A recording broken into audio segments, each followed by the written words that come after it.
Welcome to Redbeard Rides. Today, Eric and AJ will be testing out two of my favorite budget cars, the C8 Corvette Z51 and the Camaro SS1 LE, to determine which is the dominant car in the autocross arena. Which one will be top G? You're about to find out.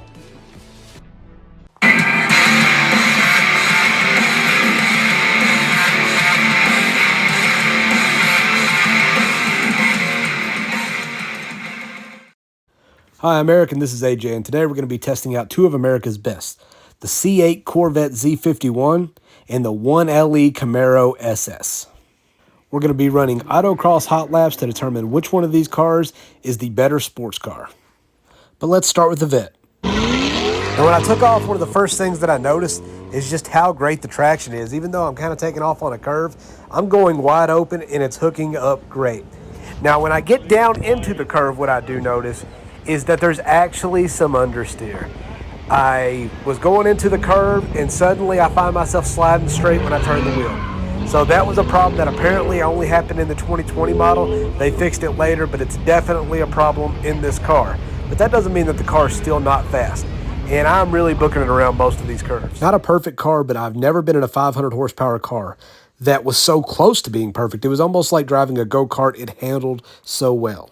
Now, like I said, there was a little bit of understeer, which apparently they fixed after the 2020 model year, but it wasn't bad at all. I was able to control it. I never hit any cones or anything like that. And in general, all the driver's assist features were pretty much perfect. A lot of cars, when they have driver's assist on, there's like quite a bit of lag. But not this one. When you went around a curve with a lot of gas, it didn't really matter. You couldn't even tell that it was on. The only reason that you knew that there was driver's assist on is because your rear end wasn't losing control. It was amazing. You always felt like your foot was under power.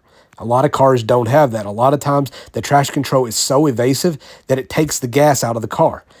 This is without a doubt the best handling car I have ever driven. And the Camaro SS 1LE is going to have its work cut out for it.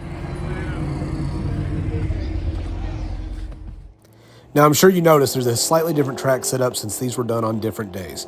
All right, well, here I am. I'm taking off in the Camaro.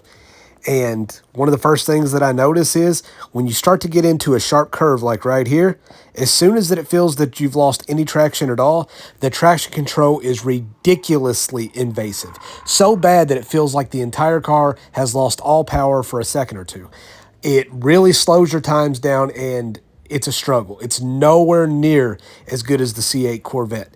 The C8 Corvette, when you round those corners like that, it's working, but at the same time, you always feel like you're getting power to the rear wheels. Right there, you're getting no power at all. I feel like I was very spoiled by how great that the C8 was able to take all these curves and stay into power. So I took it a lot more aggressively than AJ. This is AJ here. He didn't stay on the gas through the first curve, and he let out a whole lot more than me and didn't try to take it as aggressively. And in this car, it was actually the much better move. In the C8 Corvette, it could handle it. This car just couldn't do it. The Corvette allowed you to give it so much gas through these curves and be really aggressive. But if you were to try to do that same thing in this car, it would definitely lose the rear end, and then traction control would cut in, and you would have no power for a second. And me and AJ agreed here that the C8 was the far better handling car. But just because the driver's assist was so invasive, we did try turning off the traction control, stability control, everything. And honestly, around curves, it made it almost undrivable. But part of that could be because the tires were kind of worn. But the Corvette tires were also kind of worn, and you couldn't tell except for the slight understeer, which could have been caused by the tires. But the Corvette was just a faster car and easier to drive fast. And the stability control never made you feel like you weren't controlling the car. Now, if AJ and I had more time to get acclimated to the 1LE, would we have enjoyed it? Absolutely. It was still a fun car, I'm not going to lie. It was a lot of fun. But we were so spoiled by driving the Corvette first that the Camaro just couldn't hold up. So the winner of this contest, well, it is no contest. The C8 Corvette wins. But hey, what did you expect? The Corvette is the much more expensive car. Thanks for checking out the video. Want to see more racing videos, 0 to 60s, street racing? We have all the above on our channel. Check it out and subscribe if you like what you see.